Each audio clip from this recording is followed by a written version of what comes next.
Let's see if we're on here. I gotta do all the monkey works now.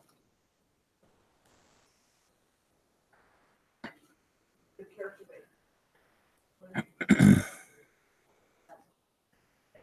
you guys hear that Michelle Obama was at the Grammys?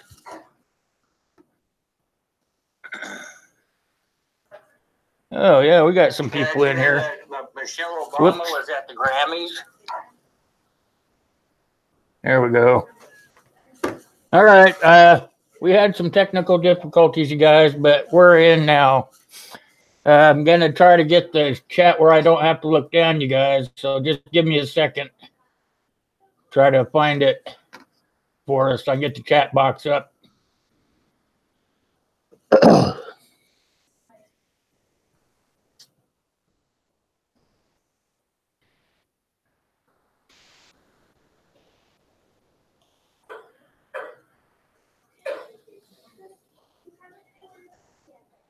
Computer's working a little slow tonight. Everybody else is too.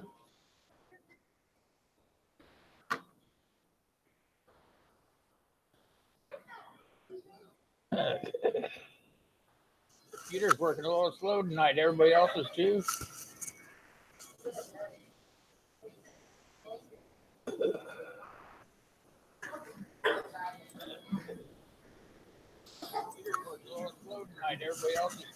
Yeah, just about there, buddy.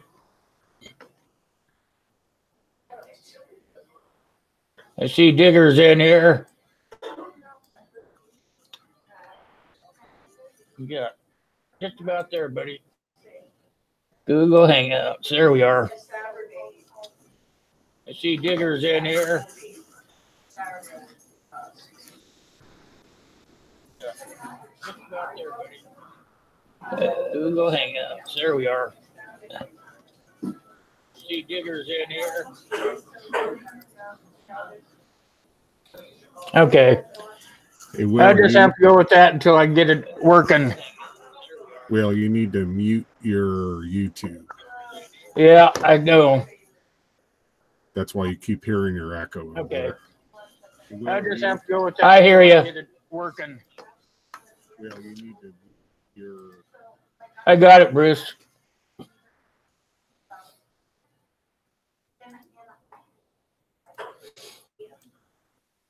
Better. All right. Tonight we're going to talk about sanitation after post SHTF. So I have some notes here, and we'll just kind of cruise along and let the panel talk with me, and maybe we'll get it all figured out. So what I have is that, hold on a second, still not set up right.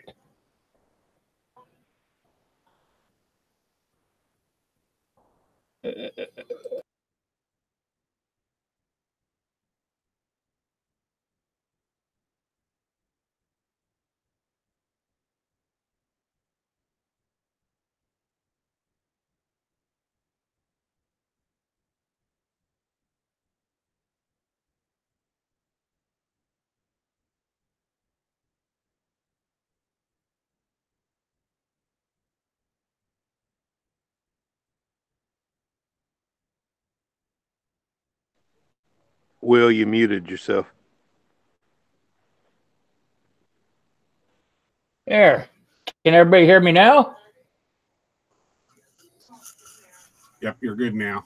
All right. So about a third of the people don't wash their hands after they use the bathroom or touch other things like that. So think about that in post SHTF. You're going to be transferring. Can't hear myself think. You're going to be transferring germs like to doorknobs or latches, or even could pass it on to your food and stuff like that. So after the collapse, there'll be a national disaster, and that level of the hygiene in the first world countries is going to be plunged deeply, meaning that the garbage will be sitting out in the streets. Your sewers won't work, so you'll have feces and urine and stuff like that just collecting in your toilets. Probably most people will go outside and do their duty outside, but are they going to think to bury it after they do that, you know? So what I have here is just kind of a list of what you should be thinking about doing in case, say, the grid goes down, or heaven forbid we have a world war or something like that. Sorry about the inconvenience, you guys.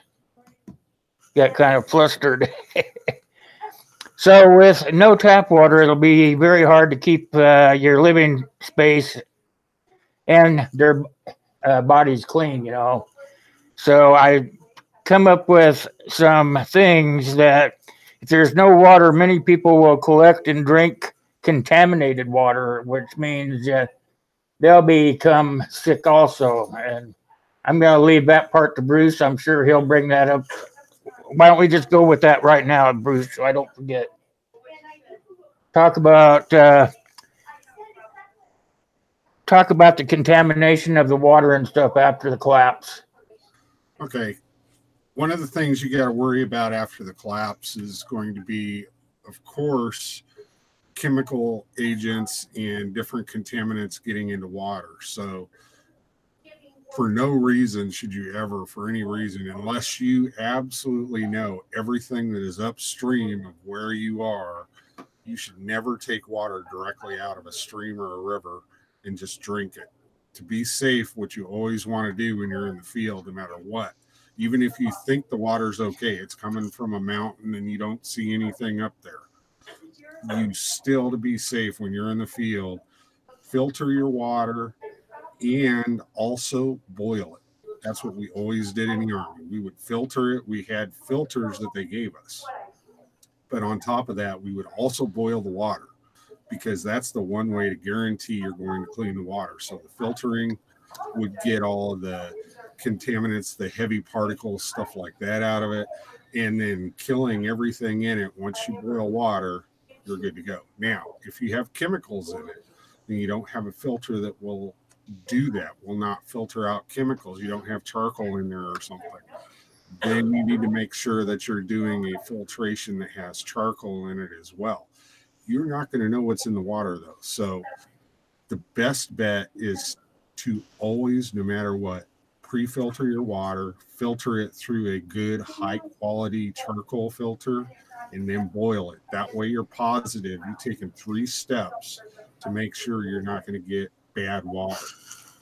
Now, one of the things that you have to consider if you're in a static area and you have a camp or something, wherever you set up your facilities for the people that are in your static location, make sure that those facilities are downstream of where you're going to be taking water out to cook and eat and wash and drink.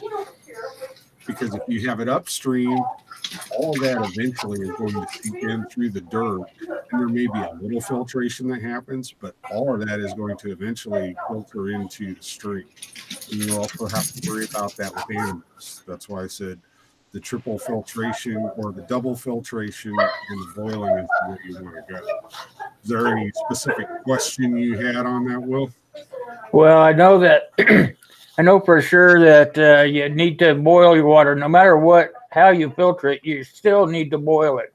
A lot of people think that if you just purify it, that's going to be good enough, but you never want to just take that chance. You want to make sure that you boil it for at least 2 minutes, even if you have put your purification system in place, because you just never know if your purification system is going to be working properly, and I wouldn't want to take the chance myself. Absolutely. And, that's why I said, they gave us these supposed filters when I was over there in Desert Storm 1. They gave us these filters that we were supposed to use, and supposedly they were supposed to make the water good for us to drink. Not one of us believed it. Yeah. We'd sit there and we took our canteen cups out and we would boil the water for 2 to 3 minutes, and then we'd use it for whatever we're going to use it for. Because the last thing you want if you're out in the field is to get some kind of intestinal bug, and that is not fun. No, you'd be doubled up. You'll think you're going to die, and you could actually die if it's bad enough. You want to step in there, Red? What's your thoughts on it? Is he there? Well, yeah, I'm here. Can you hear me? Yeah, I can hear you. As far as water purification goes, I mean, you're absolutely right. I mean, but to, kind of get more in depth on the whole sanitation end of it, just like Backwood said, pay attention to where wherever you're getting water from. If you decide to put a latrine in or something of that nature, and I'm sure we'll get into all this a little bit later on, but make sure you're about 200 feet away from, if you're going to be getting water from a pond or a river or a stream, whatever the case may be, make sure at least 200 feet away from that. If you plan on putting an outhouse, latrine, like a designated area or whatever the case may be, stay away from your water sources as far as possible. Of course, you still got to keep security in mind and everything. You don't want to be trumping too far away from camp to do these kind of things. But as far as the water filtration and everything, I think y'all are right on the money.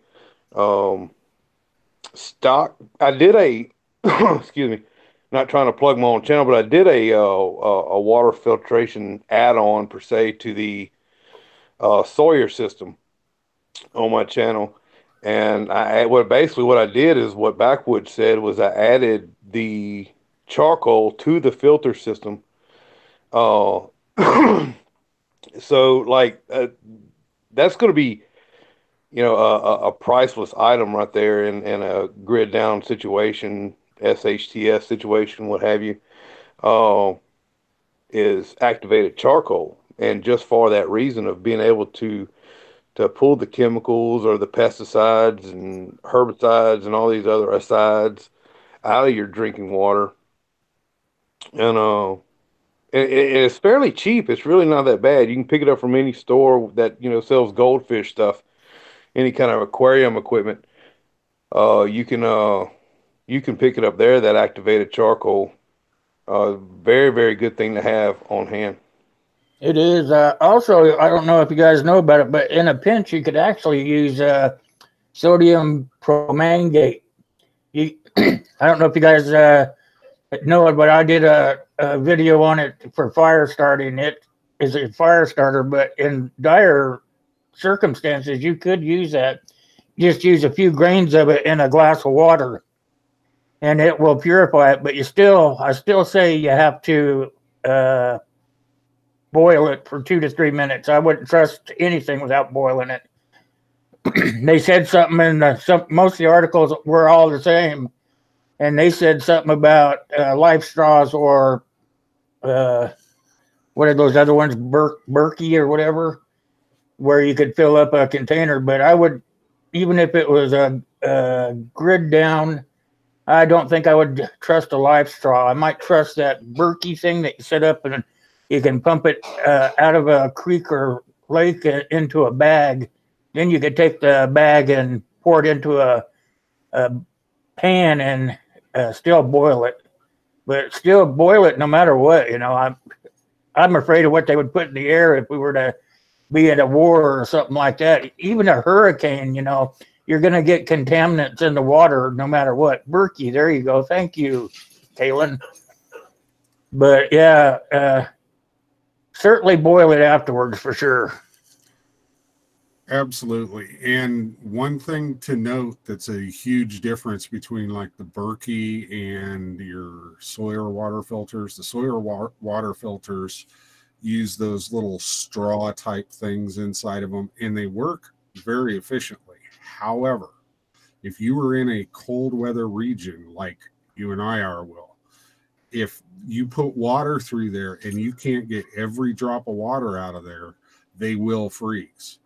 Now, the nice thing about the Berkey filters, those candle filters, is it doesn't matter. You can get all the water out of them because you can take that filter all the way out, completely dry it out, and it's actually a solid filter. It's not going to freeze and break. So you have to be careful with the Sawyer water filters if you're using them and it's below freezing, because the actual filter part of it will actually freeze and disintegrate inside of the filter, and you won't see it. That's what I was going to ask you was if it freezes, is that going to kill the contaminants, or is it going to defunct the device that you're using? It will frag the Sawyer filter. So Yeah. if you have a Sawyer filter and you've never used it, it's dry, you've never used it, you're fine. The cold doesn't affect it. But if you've put water in a Sawyer filter, it is possible that there is going to be water in there and it will freeze. And when it freezes, it will disintegrate those filtering particles that are inside of it. Yeah, I cut one of them apart one time just to see what was inside of them. Yeah, those little straw-looking things. Yeah. You can't ever get all the water out of that. So that's why it's critical to know if you're in a cold weather region and you use that, you're going to either have to keep it right next to your body so that it won't freeze or something, because if that freezes, your filtration's gone. Yep. That goes right back to the point of making sure you boil the water, even if you get it through that system. Absolutely. And like the Berkey, you can buy the Berkey filters. They're called candlestick filters.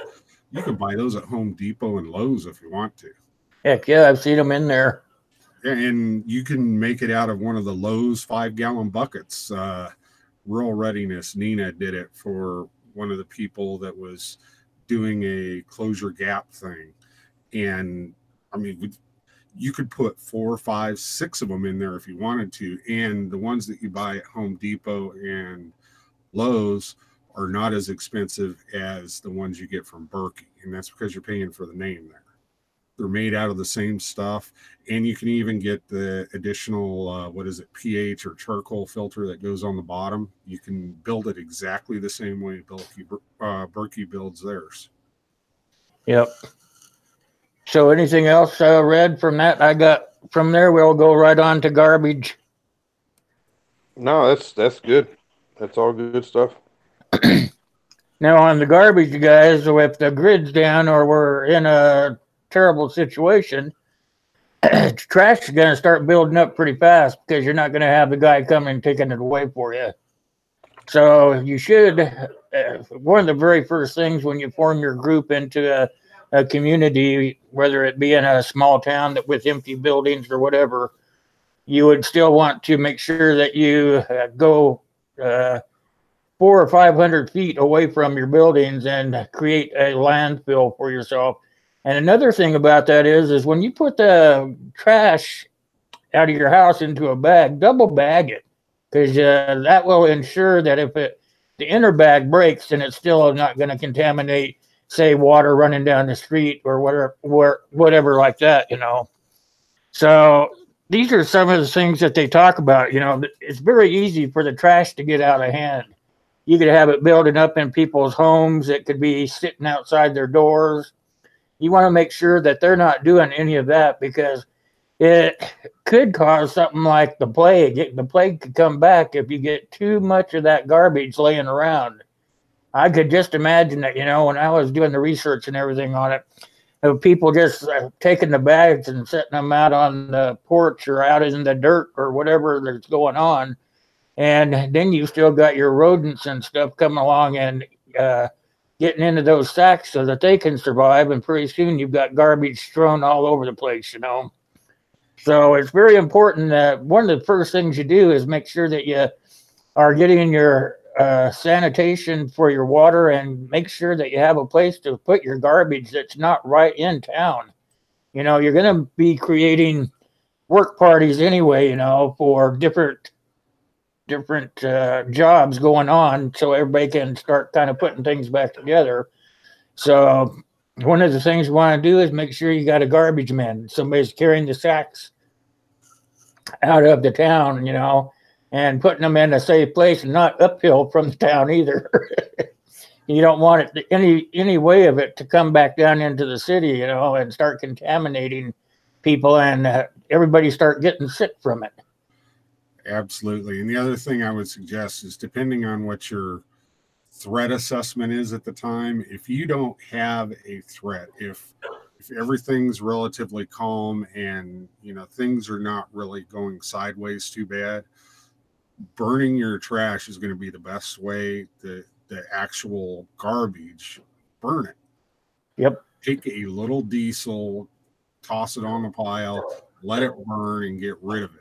Because once you start stacking it up, I mean, that's why all these cities, I mean, there's New York City ships 5 or 6 barge loads of trash down to New Jersey or something. Give it to the neighbors. Yeah, give it to the garbage. You're going to get a lot of hell on that, Will. But well. I'm getting pretty hard shoulders here. Well, the issue with the trash is it's all going to depend on the scenario also. I mean, if it's going to be a hurricane, earthquake, flood, some kind of natural disaster, you're going to be grid down for, a week, 2 weeks. That's going to be one thing. With the trash, yeah, you're going to want to keep it, away from your living quarters per se. But in a SHTF situation, my opinion of it is I don't think you're going to have that much trash. A lot of that stuff is going to be recycled, reused for different purposes. Like you take a can of soup there. Well, as soon as you're done with it, that can have multiple purposes for it. So I mean, I would suggest cleaning it, washing it just like you would a dish or per se, and then hanging on to it. I mean, you can always throw some rocks in it, put it on a trip line as a, to help for, signaling that somebody's in the area or so on and so forth. But the United States has more trash than any other country in the world. And it's because we individualize every little nitpicking thing that we buy. So we do have a lot of trash, but I don't think in a SHTF, and this is just my opinion, that it's going to be, at first, it's going to be an issue. But as time goes on, I think it's going to, you're going to learn how to reuse those things, repurpose that trash for different items. But there are things that you're not going to want to repurpose. But that's what I was saying. That should be one of the first things that you do is take care of your purification of your water and get you a landfill to take care of the garbage. Even if you put it up there and go through it after it's gone from your area, that would be fine, And as far as you are talking about repurposing, sure you can, but I wouldn't keep it around the city or the community where you're in. You should take it out of the city. I mean, everything that I read says take the garbage out. If you have to sort through it, do it then. You could also burn it out there or somewhere wherever you put a landfill, so to speak. It probably wouldn't be like a landfill, but you'd be stacking it up somewhere. And you could burn parts of it, like the paper and stuff. You could burn it in your fires and stuff that you have for your families. But, the hardcore stuff, take it out, put it up on the hill, and have somebody going through it, making sure that they have latex gloves on so they can handle it, figure out how to repurpose what they can and burn the rest. That would be the best way, in my opinion. Yeah, and that's something that as it moves along, I mean, nobody's going to be 100% at the very beginning, but as things move along, people are going to start catching on, hey, we can't be as wasteful as we are right now when the grid's up and everything. So, that glass bottle that you might have thrown away, you may keep that because, hey, guess what? You might be able to use it for storing something. You clean it out and get it nice and clean, and you keep it rather than throwing it out in the trash. Like so much we have these days is just disposable. It doesn't matter. I mean, think about all the stuff you buy at a grocery store and how much of it gets thrown out. Yeah. That would not be happening during a post-collapse scenario. People would be keeping food absolutely to the last second that it's possibly good. And some of them would probably find out the hard way that it wasn't good. Yeah. Well, it's what they were talking about, several articles, and there's a lot of people that think they know a lot about it. And I took a lot of articles and compiled them into this, and they all are in conjecture that if you keep it out away from your community, it's going to be safer than it is if it's right there in the streets. Because a lot of people will get lazy and forget to take it up on the down the hill or up the way, to get rid of it. They'll sit there and they'll go, well, Billy will come and get it. Billy does it all. But the longer it sits there, the more dangerous it becomes. Absolutely. And not only for, the rats that might come with it, but also if you think about it, the predators that are out there, if there's going to be a large influx of dogs, cats, rats, mice, field mice, things like that. Yeah, feral dogs. Well, guess what?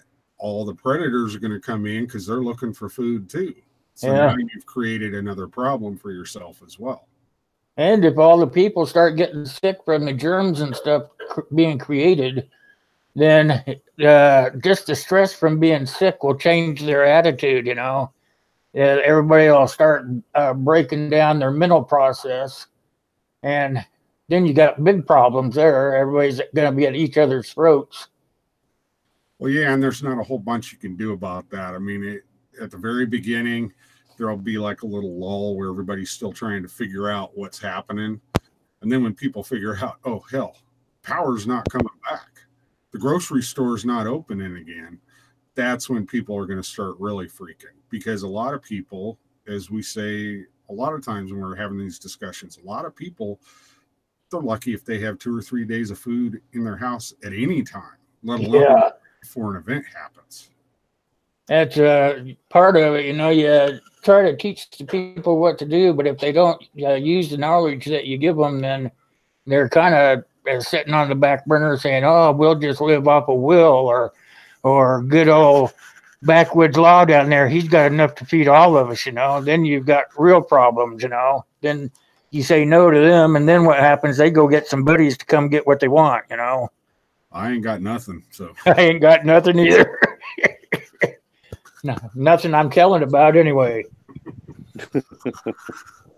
The one thing I'd like to mention is when you're talking about trash, you have clean trash, you have dirty trash, you have old food, you have what have you. But even the old food that's rancid, not any good, whatever that might be, even that can serve a purpose. If you have chickens or, even hogs or whatever the case may be, a hog will eat that, but even your chickens, you can take that, put it in an old coffee can and go hang it from a tree where no critters can get it or whatever have you, and let it turn to, as disgusting as this may sound, is let it go to maggot and let it rot.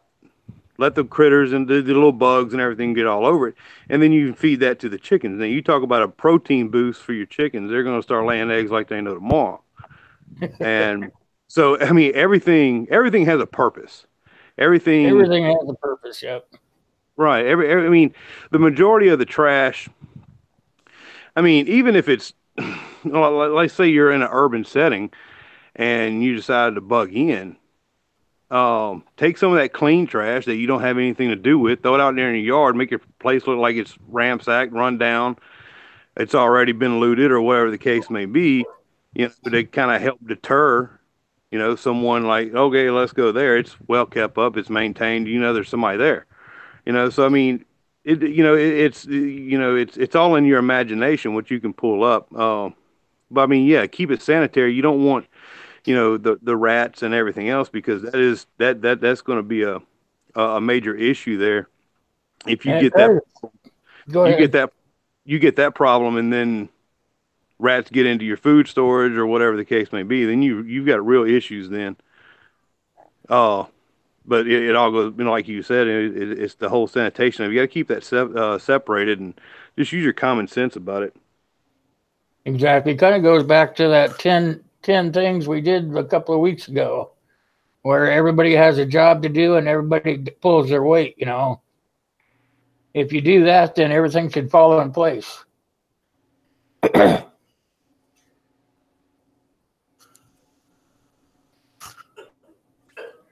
Anybody else? Got any questions out there in the side chat yet? Hey, Will, I'll put some information out there. I know when I was in Sure. the Army, and I'm sure it's changed now, but I know when I was in the Army, they had all the NCOs go through field sanitation course. And that when I was in, it was Field Manual FM 21-10. That was field hygiene and sanitation. That I'm positive that there's a PDF out there on it because I know I have it on a few hard drives here. So if you guys go and search Google for FM 21-10, that's field hygiene and sanitation. That's the U.S. Army's guidance on how to keep soldiers sanitized in the field somewhat. I mean, there's only so much you can do given the situation you're in. I mean, you're not going to waste water for certain things, but it gives you a good basis to start from, a good building block. And for any of the Marines out there, it's MCRP 4-11.1 Delta. It's almost the exact same thing as FM 21-10. So they made all the NCOs in the Army go through that. Well, all the ones in ours did, because as MPs, when we went to the field, we would be out with our squad and we wouldn't see the platoon for maybe a month. So we had to be in charge of our squads and making sure they were staying safe. So all of our NCOs had to go through it. Well, that's pretty interesting. I wrote that down so I can go back and look it up. I'm a glutton for knowledge. And a lot of this is just basic common sense when you boil it all down. A lot of people aren't going to have common sense, I feel, when they won't, when it breaks up, because they're going to. A lot of the people I talk to just say, I don't care. I got what I need now. But what if it happened? Just to ask yourself, what if it happened? What would you do? Would you can't go out and take what you want. Like most of these guys tell me, they're just going to go out and take what they want. Well, you guys don't get it. The guys that are actually preparing have even thought about that contention, So all they're doing is signing their death warrant there, Well, yeah, and it seems like it's the least of your worries, because everybody always goes straight to, well, I got to protect my area, so they go right to tactics and guns and all of that. But guess what? The hygiene, the field sanitation will be the thing that'll kick your butt first and do it the hardest. I mean, You have your entire security team down because they all have an intestinal disease. And then what are you going to do?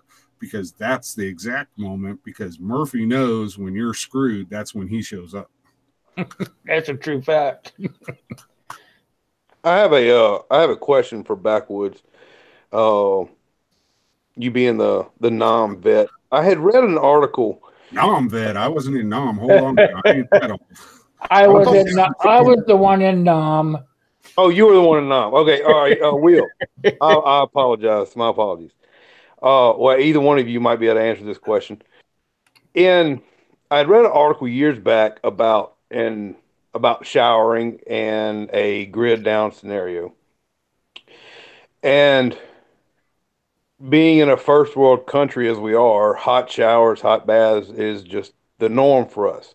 And it's something that we have come accustomed to, and our bodies have, adapted in a manner where we're used to that. Okay.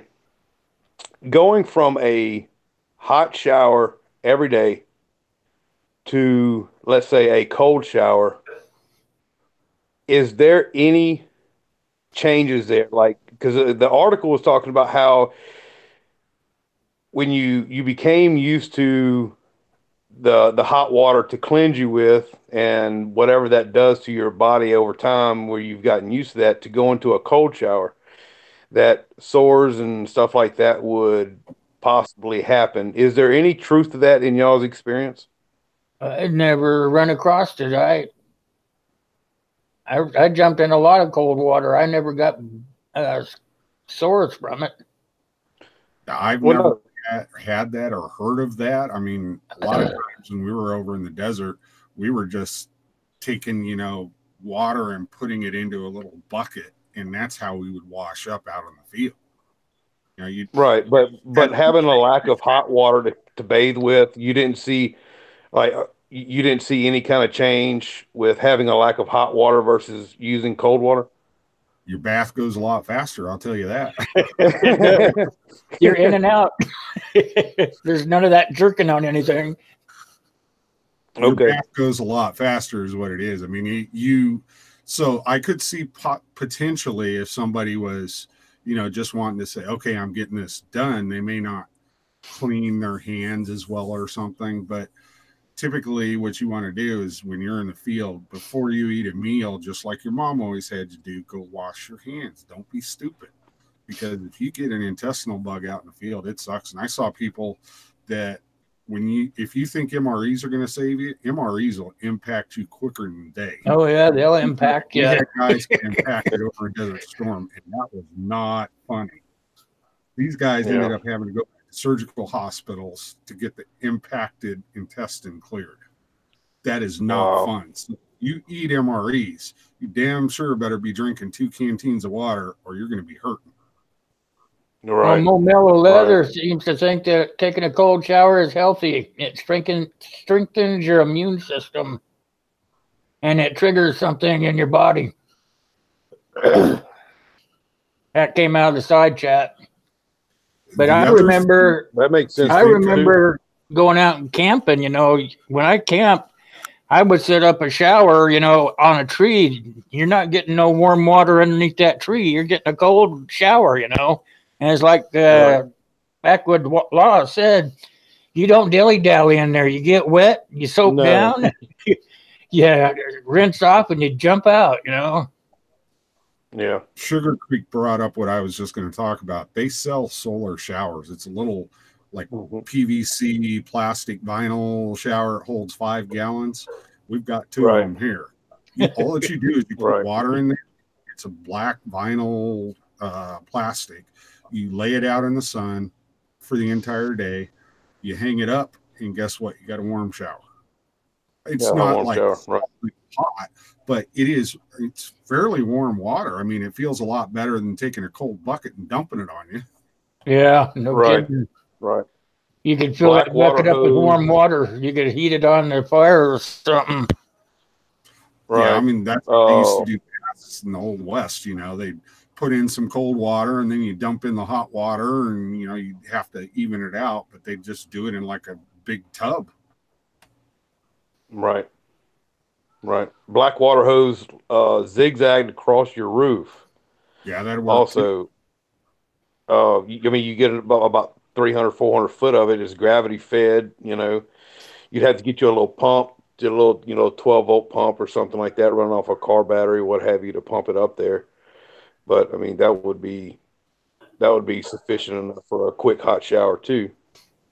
I'm really a firm believer that if anybody in the side chat, most of the names I see are preparing, but if you're not, you should at least think about putting back some things that will make your life easier. I'm going to run through some of the things that you could just put back and it would help you. But if you could at least do what the DHS suggests and have at least 90 days worth of food, I had to put mine under lock and key. A lot of you guys know that, but it works. I have a kid that wants to eat me out of house and home. So, it just get you a few bucks every week extra in your cart and just put them away. And you can't believe how fast they add up. Absolutely. And you don't have to do everything at once either. Everybody, and it happens to all of us. When you first get into prepping, you sit there and you look and you go, oh my God, where do I start? I need 5 years of food right now. And you go and you look online for some of this food that you can store for 30 or 40 years because you figure, hey, I get it once and then I don't have to worry about it. But unless you've got $5,000 or $6,000 sitting around, you can just toss at it. That ain't happening. So I ain't got that kind of money. Just little by little, just take a couple of cans, a couple of bags of rice, here and there. And before you know it, you're going to have more rice and more cans of vegetables and Beans even and rice. but Chef Boyardee or something, that stuff stores for a while, and if you eat it in your house anyway, you can rotate it through. And rotate it through. That's what I ended up doing. Because that way you're buying something you use. It can definitely get overwhelming. Very, very much so. When you start looking at all that when you're first starting out, it can get very overwhelming.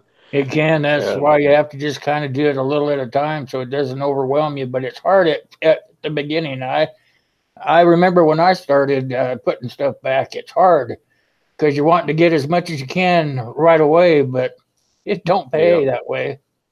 Yeah. Not unless, like Backwoods said, you're independently wealthy or something. Yeah. Well, yeah.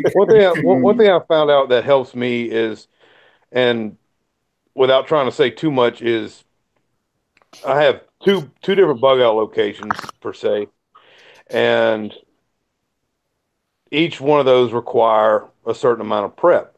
Now, what happens is you prep for this, and so starting over on preps is something that I'm very familiar with.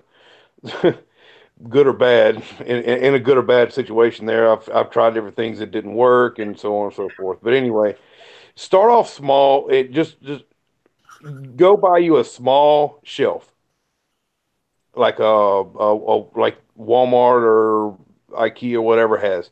Go buy you a small shelf, fill that shelf, and then go get you a bigger shelf, and then fill that shelf, and then move those preps to a bigger shelf. And then next thing you know, it doesn't seem so overwhelming. Fill a space. Don't, instead of trying to say, okay, I'm going to buy 1 year's worth of food, and then I'm going to buy all my bathroom stuff, and then I'm going to buy water purification or whatever, and however you figure it out. Just fill that smaller shelf. And it's kind of like when you were a kid, when you had a little small piggy bank and you filled it up when it was larger. You filled it up and then you went to a bigger, so on and so forth. Do the same thing with that. It won't be so overwhelming. It won't seem like you got to do so much at one time. And then the next thing you know, bam, you've got a year's worth of preps, and it went by very quickly, and you didn't stress out about it. Set small goals with it, because the whole prepping thing, if you let it can really, really, really take over every aspect of your life. And you're going to look back and like, where the last 5 years go, and I spent every bit of it prepping. And you forgot you still have a family and everything else to take care of. But that's a whole nother topic. But start small. Don't get stressed out over it. Just do what you can. If you have 1 month worth of preps, you've already got ahead of the game. You're way ahead of the majority of the people out there. Yep, and don't tell anybody you're doing it either, because they'll come and want it back. Or come and want it, That's when you say, well, I've been talking to you about this for a while now. What's going on, The hard-headed people, like you say, Bruce, they just are too busy with what's going on today. Well, yeah, and that's partially our society, it's instant gratification. And that's one of the reasons why a lot of people, when they get into prepping, they'll get into it and they're like, okay, well, I have to have everything right now.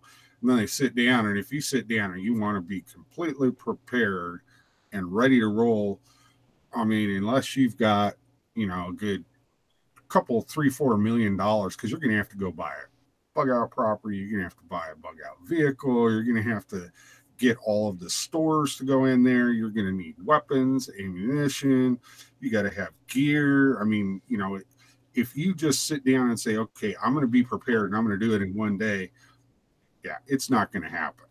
You just have to start taking off little bites, exactly like Red was saying. Just a little bite here, a little bite there. And even if you only get to the point before something happens that you have a month, 2 months, 6 months, guess what? That's 6 months that you got to figure something else out. What you're doing is you're buying yourself time to get through that initial period after everything goes sideways. And if any amount of time you give yourself after that is a plus to you, it's gravy. So as much as you can get done before something happens, that's to the good. Yep. Gives you time to make a plan. Don't forget about your kids. And seriously, you Kids. yeah, and I was guilty of this when I first got into prepping. It was like, okay, the kids can see what I eat, the kids can do what I do, so on and so forth. But you got to remember these little ones, they're going to need a level of entertainment, they're going to need a level of education, and so on and so forth. And I'm not trying to add to the stress and worries of anybody out there that's just starting out in prepping, but it's another thing to look at. You know, your kid's going to be growing, your kid's going to need bigger shoes, bigger pants, bigger shirts, so on and so forth.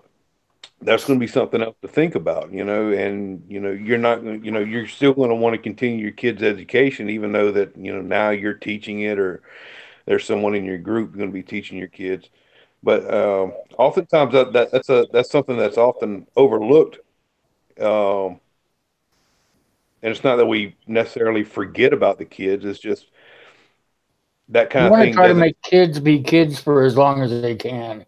Right, And right. that's You're what going I to be. did with my son, is he went camping with me and he did all these other things, and I would let him go play out in the woods if that's what he wanted to do, or go with me out in the boat or whatever, And then when I came back and was building the fires and stuff, then he would come over there and just ask me, "What are you doing? How do you do that? I want to try." So you don't push it on them. You try to let them be kids as much as they can, But I was pretty Exactly. lucky. I got a kid that wanted to know a lot, And when he got old enough, he came to me. He says, "I'm joining Boy Scouts." So guess what? I ended up joining Boy Scouts too. Just just the way it goes.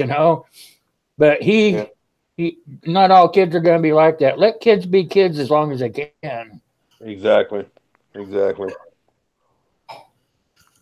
So I got a list here of some stuff that you could probably just have laying around in case you had to start over again or whatever. And one of them is the antibacterial gel, and you can get those at the dollar store. And it doesn't take much. You just put a little on your hands and dry your hands off using that gel. But you want to make sure you don't use too much of it, because through my reading, I found out that it can uh, cause superbugs.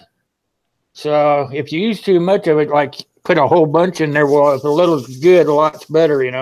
Use just a little bit, and you can get them at the dollar stores, little bitty containers, and just buy one every once in a while, so that it's just like your food preps. You got to prep everything, and just do it a little at a time, don't kill yourself. The second one I have is antibacterial soap, and it's a bar soap, and it's pretty cheap, but it requires lots of water. So you want to consider using liquid soap as much as possible, but you're going to need bar soap. Some people might use the bar soap to go down into the creek or the pond or whatever and wash their clothes with or something, but that would be something good to have on hand. Anytime you guys want to jump in, feel free. I'm just going down the list here.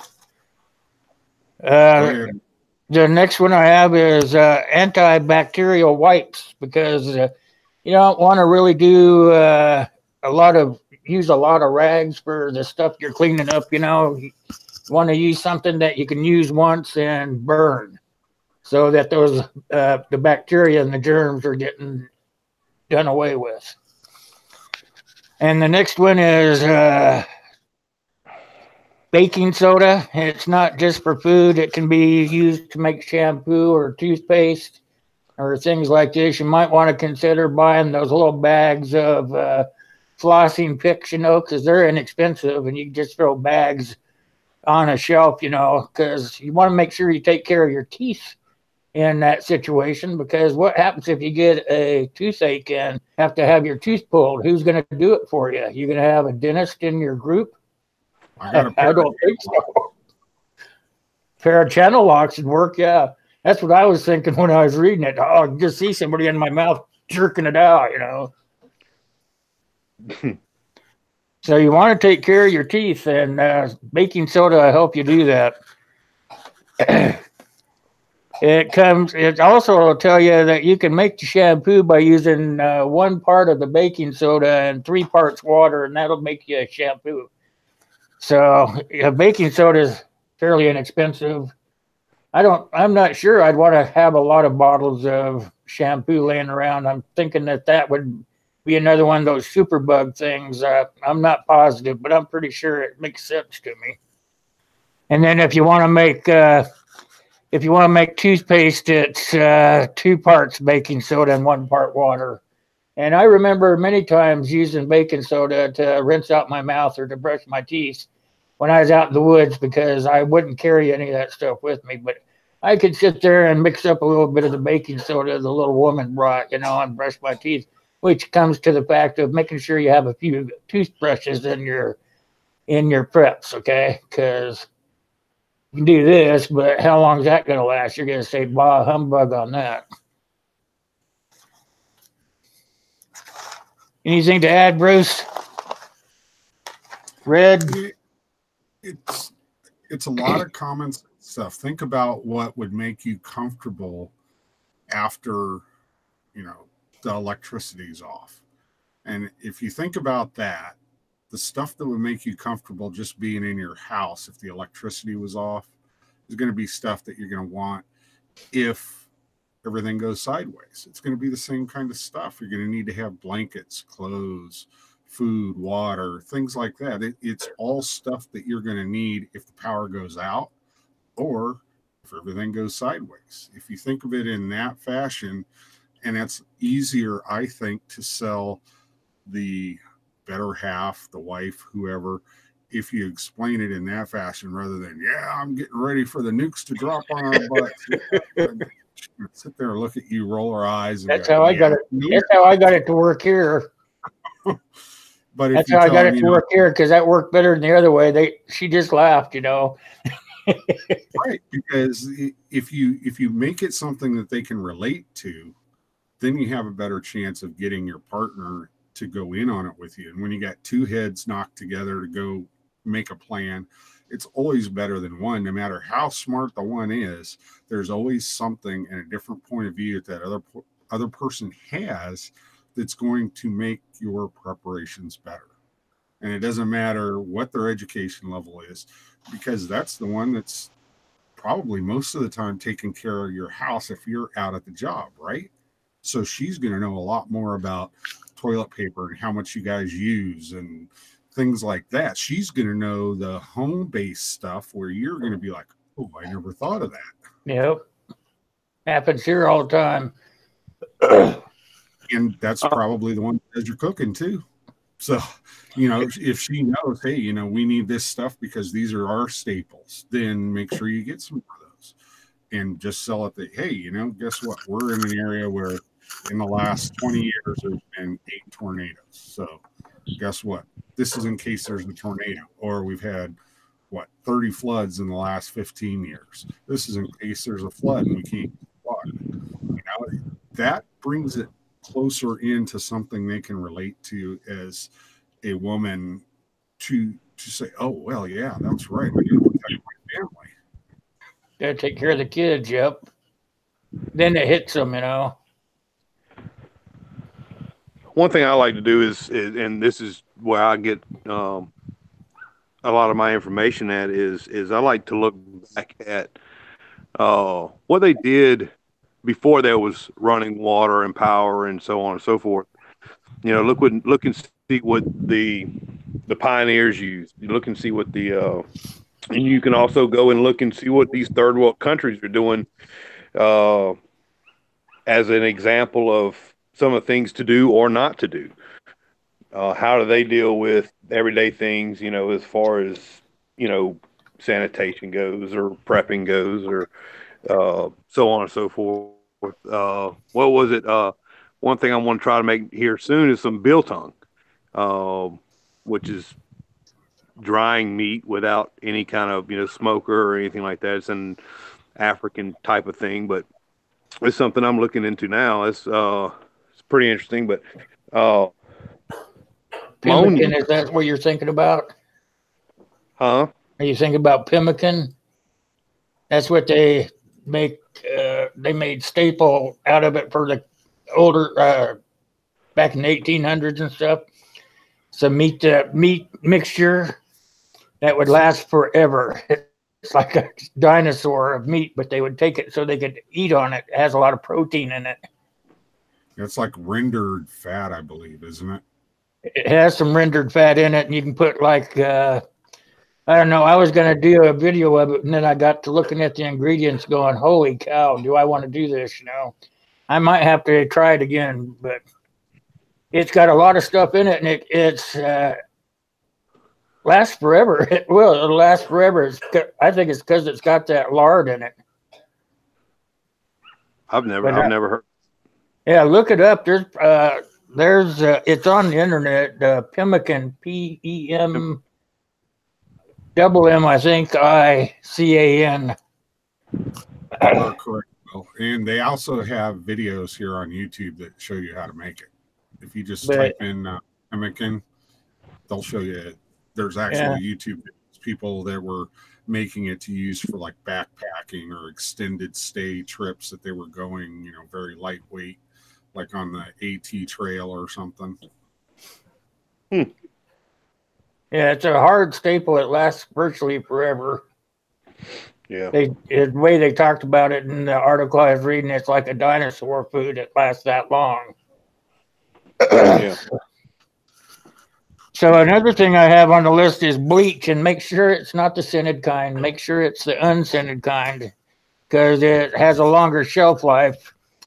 It also is good for cleaning and sanitizing, but it can also be used to purify water. And I have the chart here. I wrote it down how you can use it to sanitize water. But even though you're using it to get your water clean, still got to boil it, you guys. Don't boiling is just it. You can do it, but you got to boil it. So if you were going to do just like a quart of it, you'd only use 1 drop, and it's the unscented kind. It's not it's the regular unscented. It's not that fancy stuff. So you would put 1 drop in a quart. In a gallon, you'd put 6 drops. In 5 gallons, you'd use a 1/4 teaspoon. And in 10 gallons, you use a 1/2 teaspoon. And in 50 gallons, you'd use 3 teaspoons. So it comes in pretty handy, but at the same time, you want to make sure, even though you do all that, you want to let it sit. Let all that bleach kind of work its way through there, and then boil it for up to 2 minutes. Next thing is borax. It's a versatile goop, actually, to clean with. It's kind of gritty, and it's good for cleaning like tubs and toilets and drains and dishes and refrigerators. The list goes on, but it would be good just to have on the shelf of your preps mixed with some other stuff. Make sure that you're keeping everything sanitized. The big thing is the sanitation. That's why I called this thing the sanitation stream, is because if you're not clean, you're going to get sick. If you get sick, you're going to pass that sickness on to others. So think about that. It's not just you getting a bug. It's going to be most of the people with you because you're going to be touching them and all that crap. Next one is deodorant. You're going to be sweating a lot from the stress, and you want to make sure that you're clean even after the disaster, because stress will make you sweat. So you want to have deodorant on hand so it will curb your sweating. Disinfectant wipes. And so like the baby wipes, you can buy them either way. And they're used on surfaces such as countertops and sinks. Also make them, the ones they have for that kind of sanitation are called Clorox wipes. So you may want to think about just having some of that around too. And I'm not saying a lot, but maybe like the bleach, maybe a couple of gallons, 2 or 3 gallons would get you through for a year probably. I'm just talking basics here. It would be up to each individual how much they want to get or how much they can afford. It's like Bruce and Red say, it's all common sense. You know what the size of your family is, so just kind of do what you got. Well, look, I got 6 kids. Billy's got 4. We're living together. Holy cow, we better have 10 gallons of that bleach, something like that. Also, face masks. You want to make sure that you have face masks. It's not just those single dust masks. You want to make sure that they're the double layered ones. Because you want to make sure when you take it off that you can burn it. You want to make sure you burn it so that you're not spreading your germs onto somebody else. Sure, take it off. If you're going to take it off, put it in the garbage. Make sure that you close that garbage bag up. Seal it with 2 knots so that nothing can get out of there. Also, if somebody else picks it up, they see those 2 knots, they'll probably just drop it.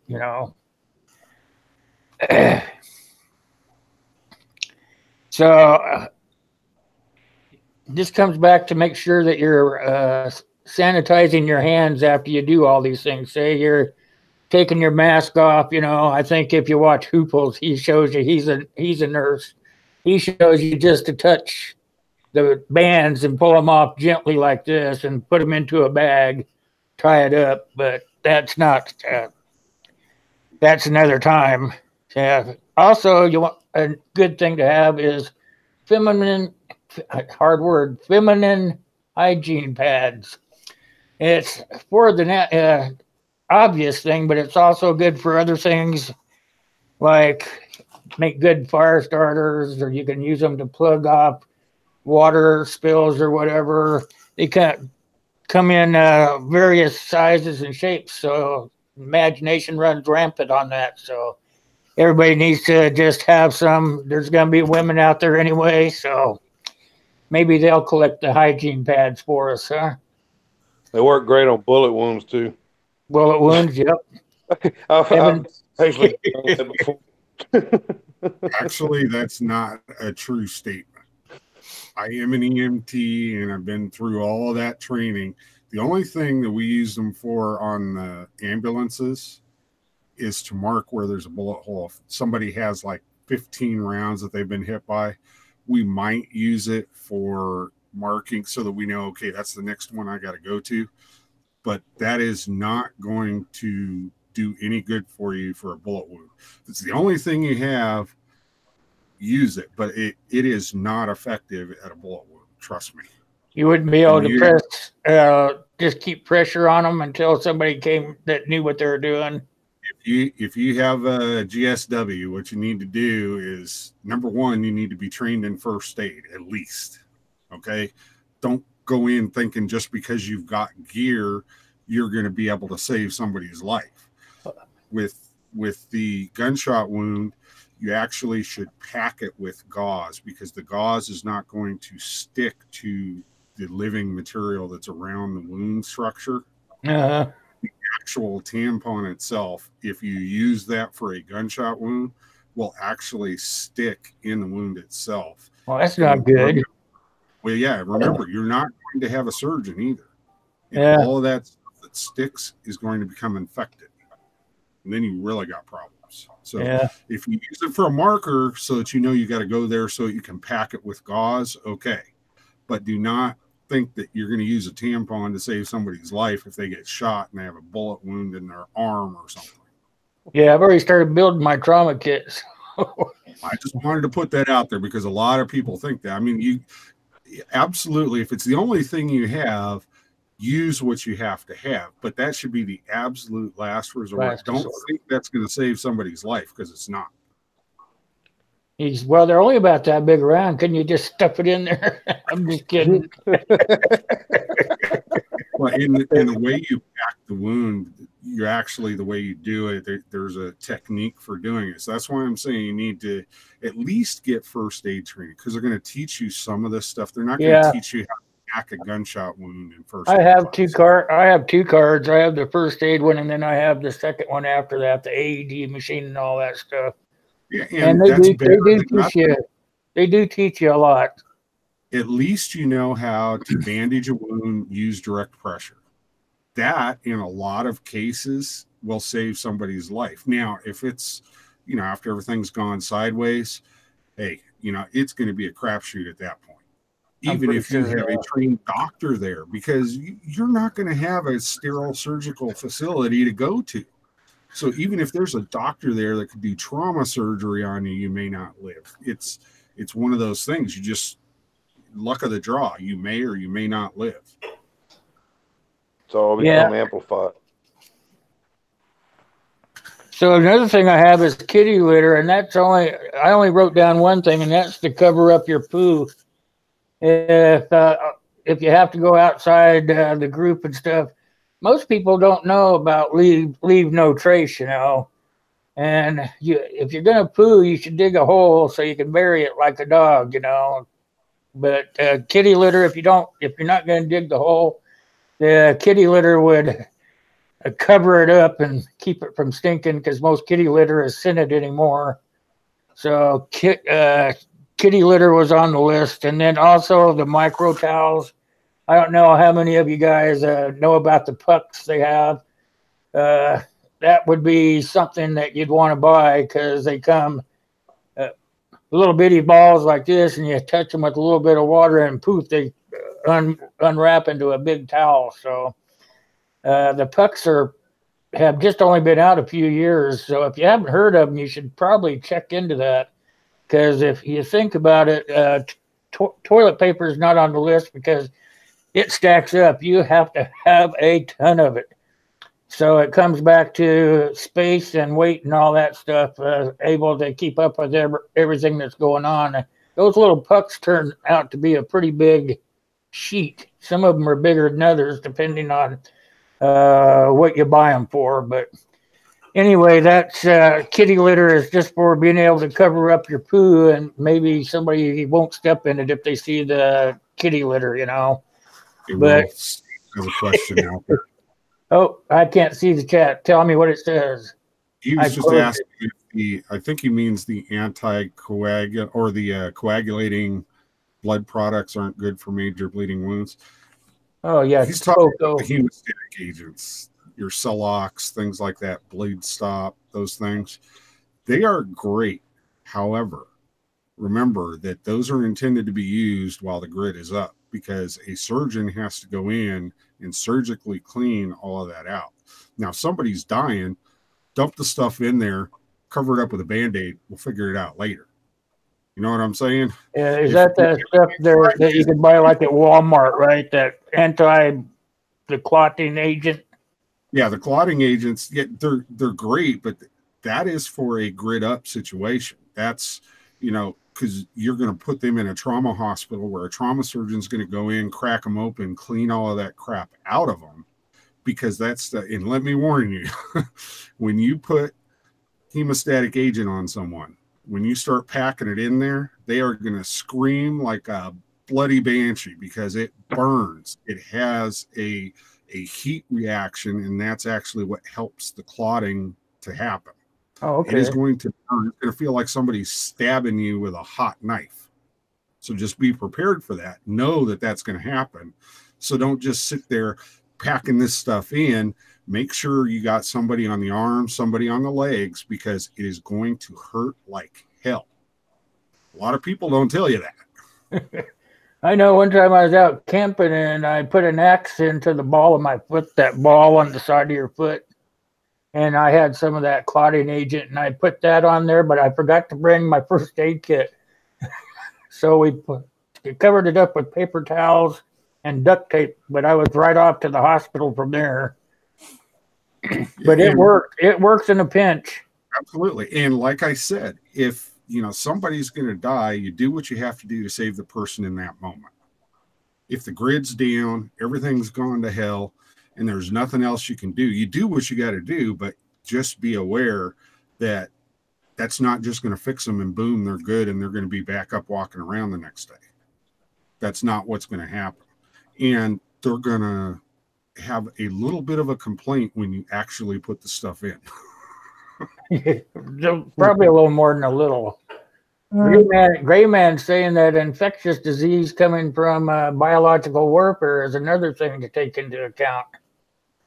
Absolutely. I mean, how much of this stuff did the U.S. and Russia have stored? Yep. and how much it has been actually destroyed. I mean, the latest thing I heard from, what was it? I think it was a DoD report from 2015, I think, said that biologicals that Russia had when Russia fell apart will not be completely neutralized or made inert until like the year 2060 or something. So up until 2060, everything's been destroyed completely. There's still the possibility somebody could break in to a storage facility, grab that stuff, and be able to use it. Or they decide to take it out of the storage facility and use it. Yep. And now you lived in Washington. There's a big, huge storage facility up in Washington State. Oh, yeah. That thing getting hit, if that thing got hit with something, oh my God, the whole West Coast would probably be gone. I mean, they have. Well, they're going to go anyway because of Hanford. Well, yeah. You got a big nuclear plant there, too, you know. There's like 800 bunkers on this facility up in Washington State, and it all has VX gas, GB gas, GN, VG, all the different nasty, bad stuff that you can have is in all of these bunkers. And they're just sitting out in the middle of a field. And yeah, it's patrolled, but there's 700 or 800 of these bunkers. I mean, you don't think there's possibly going to be a problem in one? Or even a pissed off employee. Oh, there you go. Somebody that's on the inside that wants to do something to get even, you know? Yep. I heard you sigh, Red. What do you got? Huh? I heard you sigh. What do you got? Oh no, just thinking about the crap that's actually out there, and like you and I were talking earlier, when it, you know, imagine the stuff that's out there that we don't know about, you know. Well, absolutely. That the biggest ones, the biggest stockpilers of it were the U.S. and Russia. But you think Russia didn't tell China how to make it? I mean, they were communist states that were locked in bondage for how long? You think they didn't teach their scientists and their chemists how to make this stuff? Yeah. And how much do you hear coming out of China? You don't hear much about them having biological stockpiles and chemical stockpiles. No, but they were showing off their Air Force the other day. Did you see that? Oh, yeah. And of course, the U.S. is taking our destroyers and running them up in the China Sea and everything. So, yeah, that's just stupid waiting to happen. Yeah, exactly. Stupid waiting to happen. Exactly. Yeah, Red and I were talking about that already in a private conversation. Betadine solution is okay. I have to check on that. I think betadine will go bad after a period of time, but I think it's like a 5 or 10 year period. So if you have some of it stockpiled, just make sure you don't go crazy. Don't have like 100 gallons of it or something, because you probably at some point have to end up dumping it out. I think it does go bad, but I'll have to double check on that, Gray. Yeah, well, betadine probably only got about 5 years on it, I would think. I think for some reason that's sticking in my head, but I'm not positive, so I don't want to just say that's it. Yeah, I'm just saying I think. I'm not saying for sure because I would have to look it up. Let me hang me a second. I'll go check real quick. Back in the barnyard, Will, before we get too far off, we were talking about the bleach and different things to stock. One thing that also has multi-purposes here is ammonia. Now, you're not going to want to store that in the same area you store your bleach in, but ammonia is another great way to clean. No fun, Brad. What? Oh, yeah. Bleach and ammonia together, you're no fun. Yeah, that'd be fun. But yeah, I mean, it would be good for if you had like a community shower, community bathroom, or something like that. You can get your little pump sprayer, go in there, spray it down with ammonia, and you're pretty much done. Let it dry, and it's pretty much good to go for just a quick clean. And it serves has other purposes also. Have a mask on when you do it. Yeah, you don't want to break stuff. And lime, just a thin layer of lime on the feces that may be in a latrine or whatever, would also be great to keep the smell down, to keep the flies and all that other stuff away. That or peat moss would do the same thing. would be a good thing. And keep your, if you are using a latrine, keep your urine separate from your feces. You want the feces to dry so it doesn't continue to smell, and that's one good way of doing that, is keeping that actually separate if you can. So Yeah, I just gonna wanted to bring throw that those up. in there Yeah, back on top of. good catch. I was going to bring that up back there, and I forgot. Good catch. Thank you. Also, they're going to be, they say something about you can use a life straw in an emergency because they are good for about 1,000 uses. And also your Sawyer Mini, we already talked about it. That does about 10,000 gallons. So these are things you might just want to think about having around for just emergencies, modern day stuff like floods or hurricanes or tornadoes. Like I live in a tornado, what they call a tornado alley. So I have stuff here because the river runs brown, but I could get to it and get some water out of it if I had to, you know. And so that's what I have. I have the Sawyer and the life straw. So I don't have any problems with the Sterapin, but I don't really know that much about it. Do either one of you guys know anything about the Sterapin? You talking about the one that it's the UV light that goes in Yeah. and actually applies the water?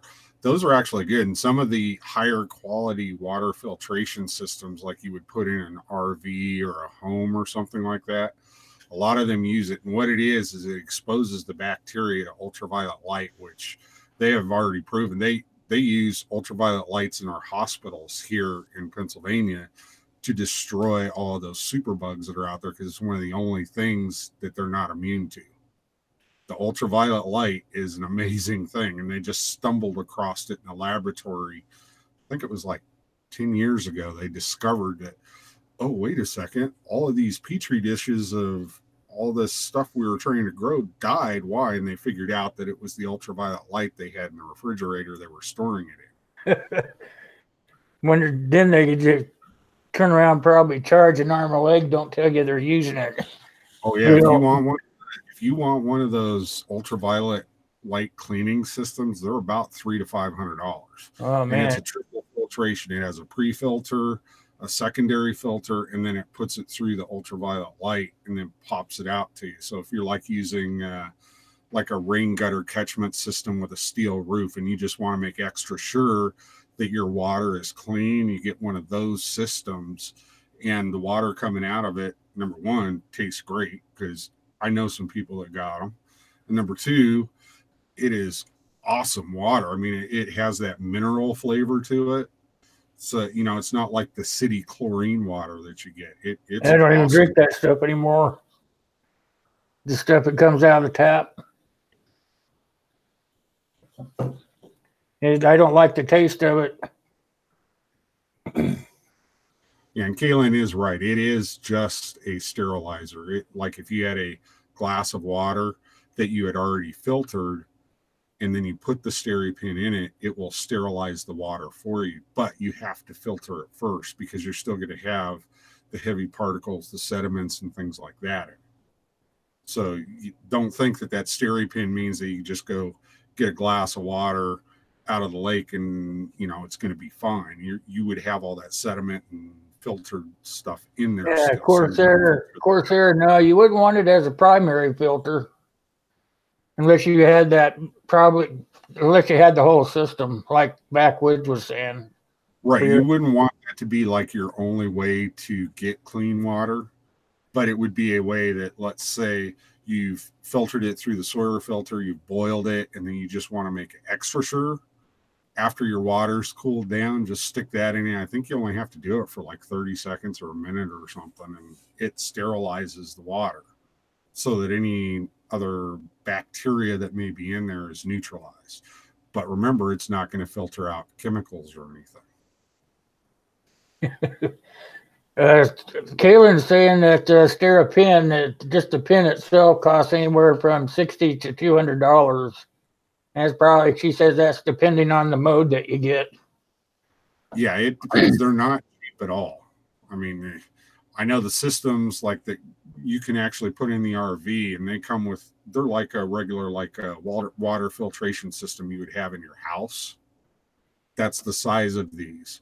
And I think they're between, I want to say $500 to $700, something like that. But they double filter the water. You have a pre-filter, a regular filter.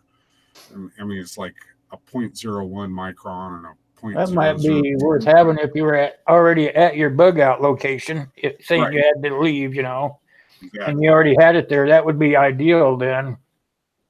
Exactly. But yeah, not as a primary filter. That would be something that if you had clean water and you're maybe worried that maybe it got bacteria in it or something, like say you had one of those big 55-gallon plastic blue drums and you're taking water out of that to use. Now that's already pre-filtered water. You know it's good, but you're just worried, okay, maybe something got into it before I sealed it up. That would be how you would use that.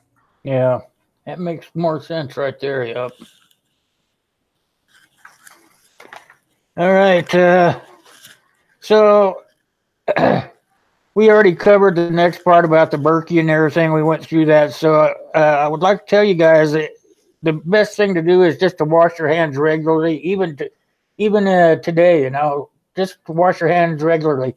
And everybody says it already anyway, but some people forget. You know, just wash your hands regularly and only use clean water. You know, you use clean water to wash your hands, and then after you wash it, throw that water out because it's contaminated, and put clean water in there to rinse your hands. That way, you're get all those germs that stayed on your hands are going to fall off into the water.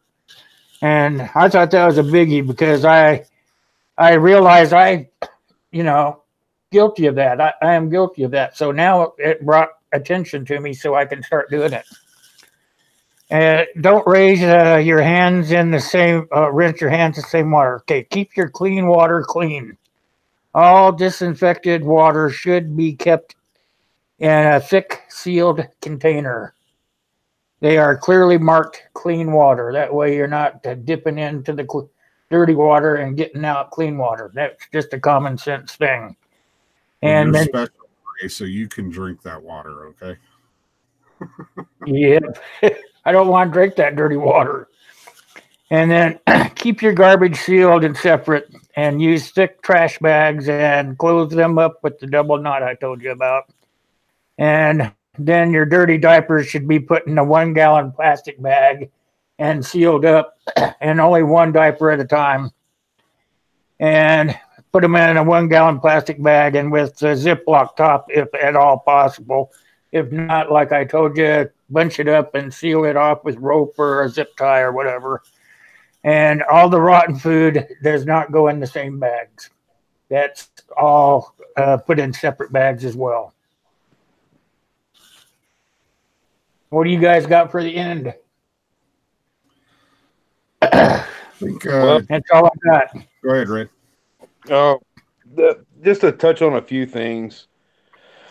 One would be when you let's take wild game, and maybe if you have farm animals, if you have a homestead or whatever the case may be, and you're cleaning these animals, you're going to want to do that in one particular spot. You're not going to want to have 5 different places where you're cleaning an animal, and get that spread all over the place. But before you even start, go ahead and make sure that you have clean water to wash your hands and your knives and other tools you may need right there. You're going to also, have a plan in action, or have a plan for the in the innards. Of course, your brains, heart, liver, and everything else. That's food. Regardless of whether you've ever eaten it or would ever eat it, there's still food. You can feed it to your dog or whatever the case may be, but have a plan for that. Your blood, so on and so forth. If you want to, excuse me, don't overlook that either. pay attention to your shoes, pay attention to your clothing, blood or whatever the case may be might get on there. You might accidentally nick the gut sac, and then you got this smelly, nasty stuff going on everywhere. Just have a plan and for that in case it happens, or whenever you get done, you're gonna have to take a lot better care of the things that you do. Always prepare for something to happen. Think ahead because there is no 911 anymore. There is no hospitals no more. One little small cut on your finger could turn into a major issue. I I just read a book the other month, something like that. It was Guy something. I can't remember the guy's last name. It was The Last Frontier, a tenderfoot's experience in the Alaskan wild. And basically, what the guy, he was from Europe. He come over to Alaska and he decided he was going to spend a year in the Alaskan wilderness, so on and so forth. Good book, read it. But it's like one of the characters in it. It's based on a true story, but it's like one of the characters in the book said, when you're, in that situation where there is no help, you know, a simple sprained back, throwing your back out could mean life or death for you, you know? So, always, I mean, you're going to have to, change the way you do things. You're going to have to be a lot more cautious, be a lot more, careful in what you do, think ahead. Uh, but anyway, back on topic, with the animals, uh, dispose of all that, of all the waste, the things that you're not going to be able to use. Um, have a plan in that before you even start, before you even make that hunt, have a plan for that. What are you going to do with this, that, and the other? Another thing that I'd like to put out there is your sewage. Even if you're not, prepping for a year long grid down or whatever the case may be, if you're just prepping for, hurricanes or natural disasters or whatever the case may be, understand what kind of sewage system you have. Understand what kind of, how it works. If you're tied into the city sewage and, power's out, whatever, that's going to back up and it's going to back up right into your house. One thing that you can do to prevent that would be get a backflow preventer put on your sewage. That way things can go out, nothing can come in. If you're on a septic tank, well, you have a little more leeway there. What I think it's every bedroom is accounted for two people on the size of your septic tank. So you got a 3 bedroom house, the house can sustain 6 people, but if you only have 3 people in your house, then your septic tank is gonna last a little bit longer. If your septic tank then runs into the sewage, city sewer, so on and so forth. But for a more long term, you could actually use your septic tank as a catch and then run it into a field line. Just a pipe running out of your septic tank. It's going to catch the solids, fall to the bottom, and then everything else is going to run out to the field line. Your field line, whatever you think your field line needs to be, double that length, and then you're okay. It needs to be very, very long. Oh, uh, think about the whole, if ever, how many people you're going to have at your location and accommodate that. I think there's in the state I live in, I'm ashamed to ashamed to say, but they it's actually legal in a lot of the areas here where you can still have your own sewage treatment plant in your backyard as far as just like a pond. Uh, Yuck. you can do some research on that and actually have it to in your bug out location where you can actually do that. Burning with diesel is a way to go to deal with all the human waste. Keep in mind, there's going to put off a lot of thick black smoke. OPSEC might not appreciate that. Depends on what the situation is. You might be able to get away with it, and then again, you might not. Just something else to think about. If you're planning on staying in one spot just about a week, or whatever the case may be, and you're just passing through. Like Will had said earlier, just bury it, make these cat holes, bury it, move on. Um, they do have some biodegradable soaps and some biodegradable toilet paper and so on and so forth. Something you might be looking into, and I think there's actually a commode out there now that'll actually take care of that. They're fairly expensive. A lot of people put them in campers and stuff like that. I watched a video on that. A guy makes them, and they tear down everything before it ever goes out. Yeah, Some sort of chemical you put in there. yeah. They can get pretty expensive, but it's live within your means, whatever you can swing. Uh, some other things I guess would be just it's just like anything else dealing with prepping is you're thinking ahead.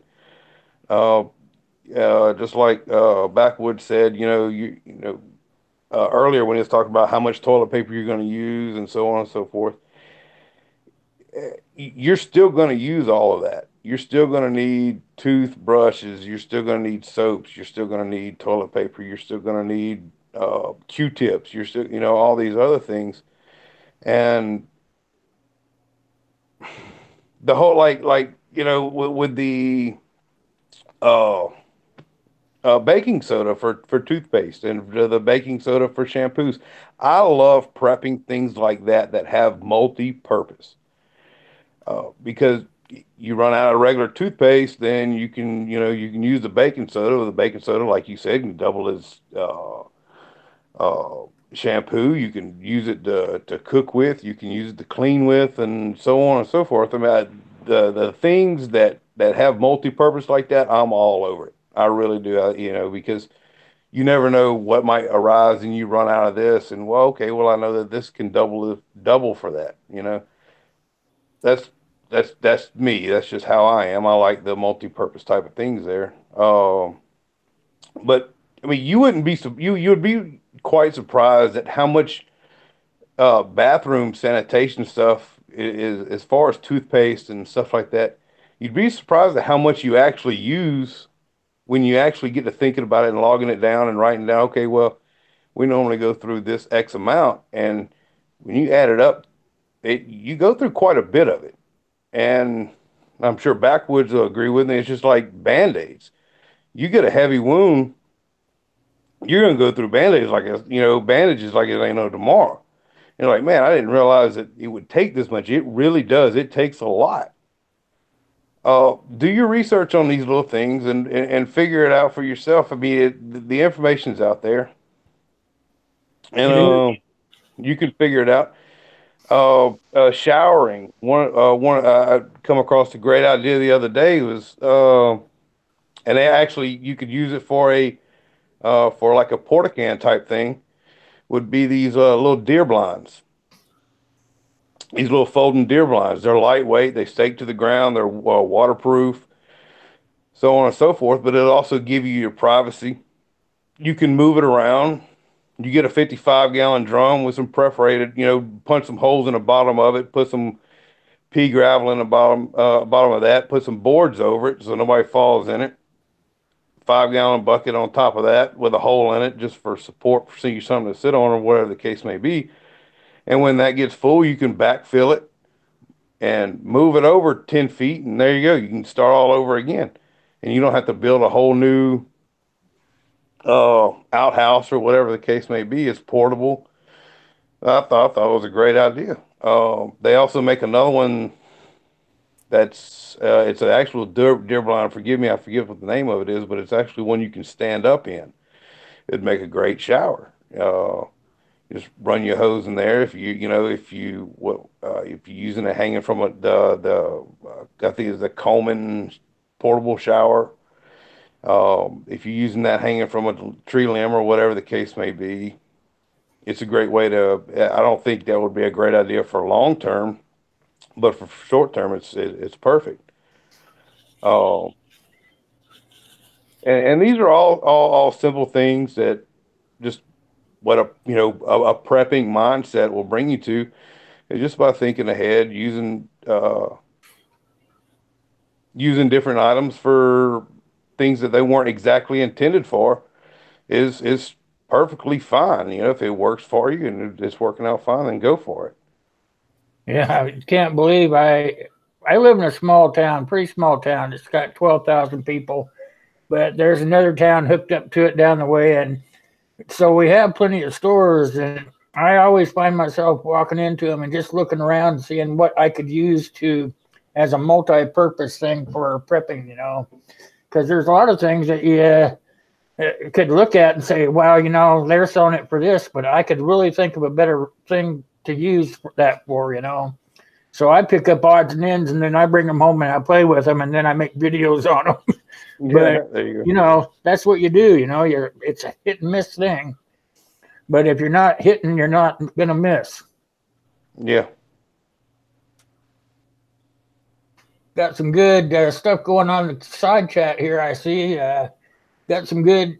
I got it minimized. I can't see real good, but I saw a good one back here. Let me see if I can find it. Oh, it was about when you were talking about bandages. They're all saying that bandages are that gauze is better than bandages, which is true. Go to any dollar store and buy gauze dirt cheap, and just stack it up. It takes less space actually than a box of Band-Aids, because you have to have all those different sizes for Band-Aids.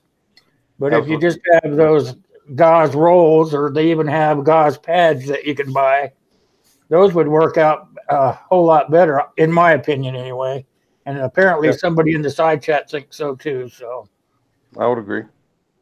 Well, yeah, Band-Aids would be nice to have, but I would just think they would be in the wrong context if it was for SHTF or even just a disaster. You'd have to have a ton of them. Well, when you say a Band-Aid to somebody who's in medical is something totally different than what you guys think of a Band-Aid. Right. Probably. Tell us about it. Medical wise is what I'm actually wrapping around a dressing.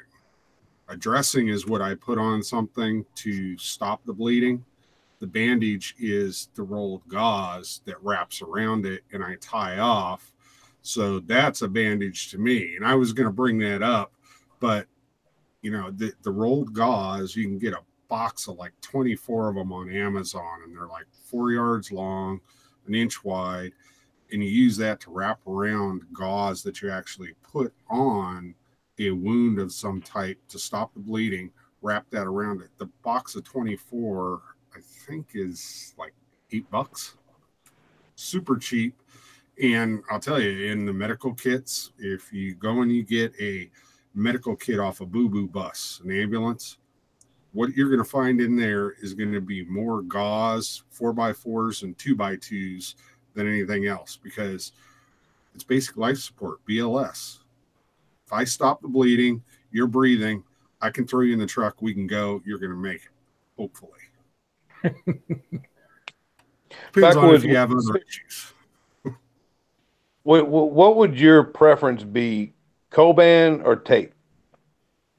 I would use Coban for the simple fact that tape, especially if, and this is something people don't think about with older people in the community, if you use regular tape, even like some of that paper tape, will actually rip the skin on an older person. The Coban will not do that, because the Coban doesn't stick to your skin, it sticks to itself. Can you clean Coban? Really, I wouldn't be worried about cleaning it or not. I mean, because you're going to be putting that over a sterile piece of gauze. So the gauze, you're going to have 4 or 5 4x4s on it or something. And then you're going to wrap the Coban over there. I mean, the Coban, we carry it in the out the door bags in the ambulances. We just carry it in the bag. It's not sealed up and sterile or anything, so I wouldn't worry about it. Yeah, that's what I was thinking. Because usually, if you're using that Coban, it's wrapping around the dressing. It's actually not going on the wound. Right. And Gray Man, I get my medical supplies from wherever's the cheapest, because I mean, you can go out there and I mean, I can buy 4x4 gauzes that cost $30 a box if I want to. Are they going to work any better than the ones that I get down at CVS for $1 a box that have 40 of them in there? No.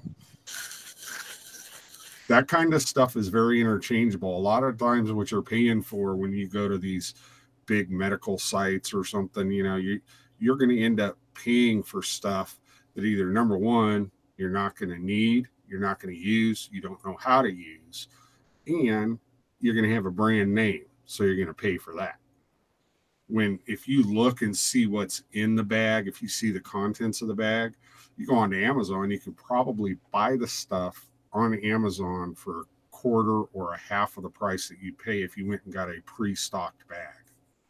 So just go on to Amazon, go down to your local CVS or Walgreens or whatever, and go in. And if you don't know where the stuff is, ask one of the people there. Tell them you want the wound care section.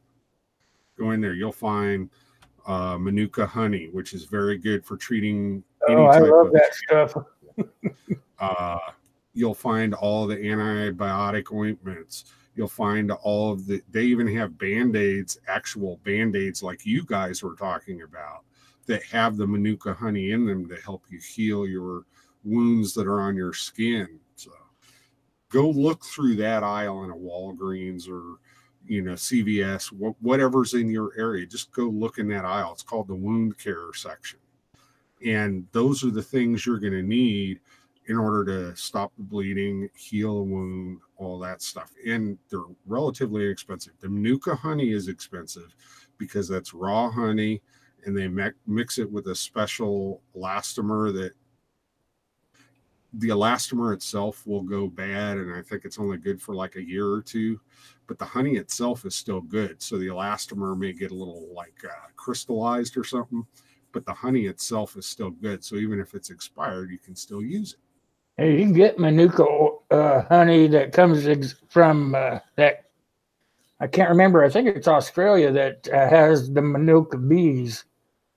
I'm thinking, don't take me at my what I'm saying, but it lasts about 50 years if you can get the good stuff, but that stuff is way expensive. I was looking that stuff up, and man, I got Manuka at my health food store right down the road here, and it's expensive. I would hate to think what it would be if it was pure Manuka honey from the bees. I can't remember what the bees feed on, but it makes what the honey needs, that probably that whatever you're talking about there, backwoods, what they add into it. But well, no, that's just that's a chemical that they add in to make it so that it'll squeeze out of the bottle easy. It's called an elastomer, so they put it in there just so that it comes out easier than like if you had a blob of honey in there, it'd be hard as hell to get that out, you know? Yeah, I think it's about a year ago I did a video on Manuka and all the uses for it, and that's when I found out that it actually comes from a bee. I think it's in Australia. They eat a certain tree, and it has a lot of uses medically for that kind of Manuka honey. Yeah, I think it is really expensive. Yeah, it's from New Zealand, I believe. And yeah, I looked it up, and a 2-ounce jar of Manuka honey, if you get it from the actual manufacturer in New Zealand, was something like $575 or something for 2 ounces. Yeah, 2 ounces, but it's really good for medical conditions. Yeah, and not just Manuka honey. If you have raw honey from honeybees here in the United States, local honeybees, as long as it's raw, it hasn't been processed and cooked and all of that, as long as it's raw, it is super, super antimicrobial. Yeah, you can stick it right on wounds. Yep. Before you wrap them up. Any bacteria that's on your wound. I mean, it is good stuff. Now, of course, it's not going to work on something like, you know, the flesh-eating virus or something, but, you know, it will kill like 99.9% of the stuff that's out there. So yeah, it's good. It just has a lot raw of honey by itself. And if for some reason the honey crystallizes, if you have raw honey, all you got to do is put it in a water bath. Boom, it's back to honey. Yeah, honey doesn't go bad ever. it's pretty hardy stuff. I've done a couple of videos on it. It's really hardy stuff.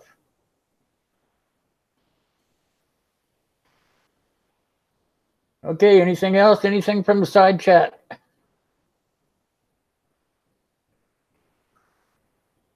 I gotta let Bruce get to bed sometime tonight. Yeah, it's getting late over here. If you guys don't have anything else, we're gonna close her up. Give you one last chance to ask any questions or whatever you have. If anybody has a question, if you want to stop by my channel and on my about page, if you click on the for business inquiries, it has my email. You can hit that, send me an email, and I will try to answer you the best I can. All right, you guys. I want to thank everybody that showed up. It was a kind of a deep subject, but I thought it was something to get out there for the non-believers. It's something that's just common sense stuff, and it needs to be talked about. It should be talked about more, I think, but that's just my opinion. As far as tonight, I want to thank everybody, and I'm gonna let me see. When do I go live again? Yeah, I go live again on Wednesdays. So I hope to see you guys there. That's when I write the names down for the drawing on Saturday night. You have to have your name written down on Wednesday, even if you just stop in to say hi on your coffee break or whatever. At least you get your name written down on the list for the drawing on Saturday night. Last week we had a pretty good drawing. We drew three names out. Gave out a coffee mug, a t-shirt, and a sticker. I got some new stickers today, so we can give away a lot more of them. If you guys want one, just drop me an email, and I'll send one out to you. Other than that, I don't got nothing. What do you guys got? All good here, Will. Red? I'm good. I appreciate you having me on, brother. Yep, I appreciate the knowledge from you guys. That's why I asked you guys. All right, then, we're going to shut her up. I want to thank everybody again. I'll see you next time, next Monday, 7:30. Have a good night, all. Later.